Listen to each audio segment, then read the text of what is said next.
small? Yeah. I'll try to make it a bit larger. All right.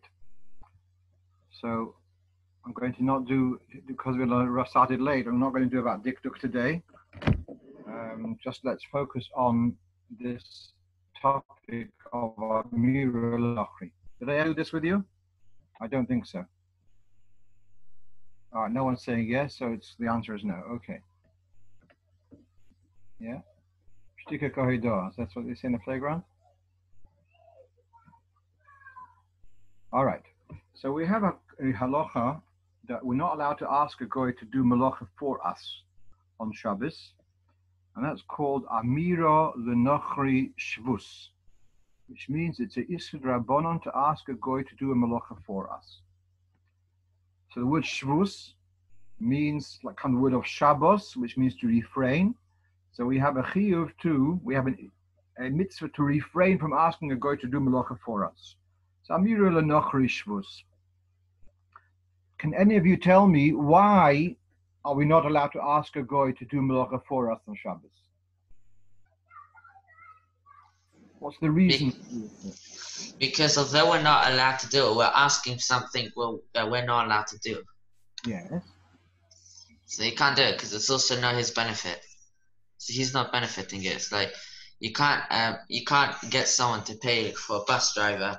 You can't get a free ticket to go on a bus ride, even though the driver, he's not benefiting from the bus ride. All he's doing is just driving. Okay, you're telling me that it's Isur, and I agree with you it's Isur. I'm asking you what's the reason for the Isur?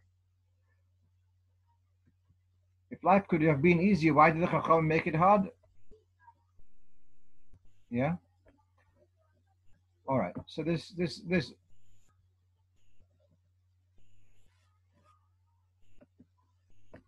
Are you guys there? Hello? Yeah, I'm still here. Okay, so I don't know what's happened over here.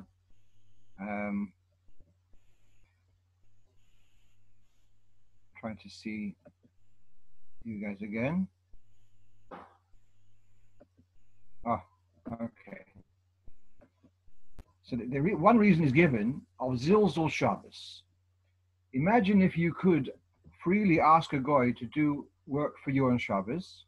You could have your shop open, you could have your factory open, and you could have you could run a whole business.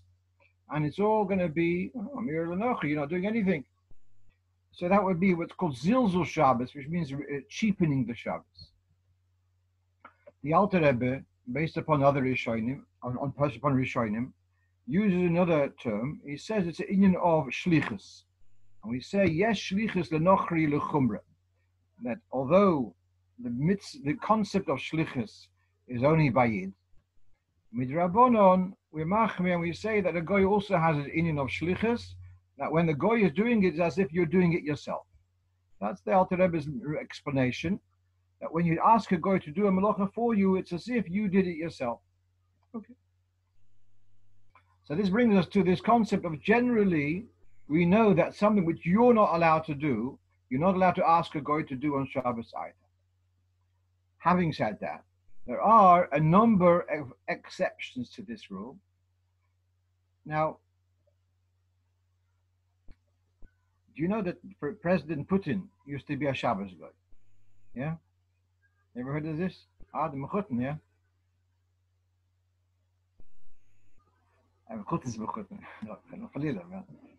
By the way, what's Macht Rabbi Lazar? He's much better. Well, He's I think he's on oxygen, but he's okay. He just needed to rest.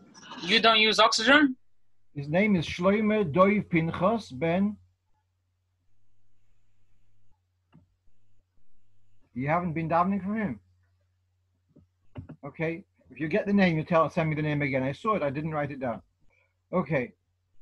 All right. So now, it used to be a common thing that a Yid would be calling a neighboring goy, and he would do this and that, and they would give him a piece of kugel, a bit of cholent, and so we have in the East End, in London, East End, they used to know, I'm a Shabbos goy, and they used to sometimes speak Yiddish also. Where did it come from? So it came from very simply, Amalekite Zeiten, that means, years bygone, they did not have central heating. I remember when I was much younger than you, when I was about 10 years old, younger, we had a coal fire on Fursby Road. We had a coal fire, which meant that we used to get a delivery of a sack of coal every 2 weeks, and we had a fireplace. And we'd take with a special shovel and put the coal in the fireplace, and it would burn. It would make the house warm. And the chimney, you see in London, most houses have chimneys. What are the chimneys for? For the fireplaces, for the smoke to go out. It was a very common thing here. No, the difference is that you can make with a coal fire, you can make the house warm for Friday night. It comes Shabbos morning, by then the fire's out. So it comes Shabbos afternoon, you guys are shivering. And what happens if you shiver for 3 hours? You know what happens? Okay, you catch a cold. If you catch a cold, it's pshashtika l'sakona.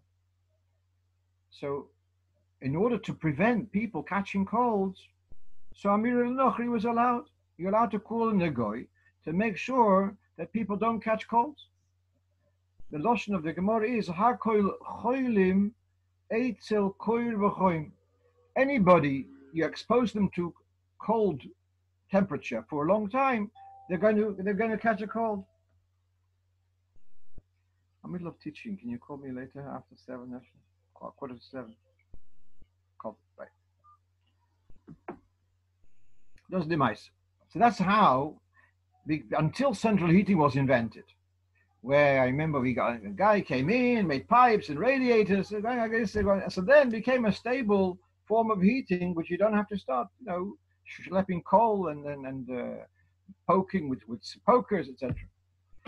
So therefore, the idea of needing a goy to come in on a regular basis every Shabbos to warm up your house, that is no longer applicable, and therefore the concept of a Shabbos goy is not so crucial now. You understand, going back 50, 60 years ago and more, so it was a very standard thing. You had a goy come in to do the stuff which you're not allowed to, because otherwise people would catch colds. Good? So it became a standard feature. But let's look at various other inyonim where we have exceptions to the rule of Amirah Lenochri. So I'm going to make it a bit bigger now. If I can. Can I make it bigger? All right.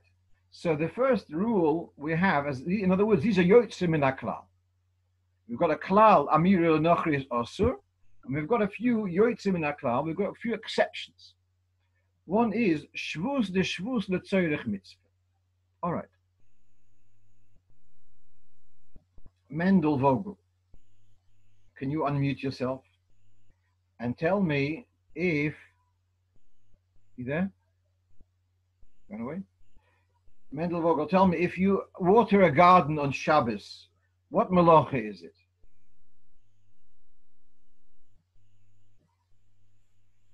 Tzvi Yaakov? Any idea? David?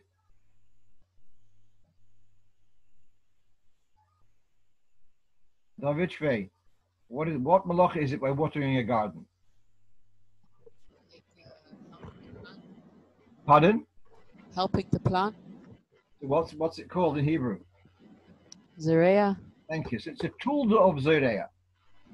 I used to have a very friendly neighbor, a goy, and I used to sell him the chametz.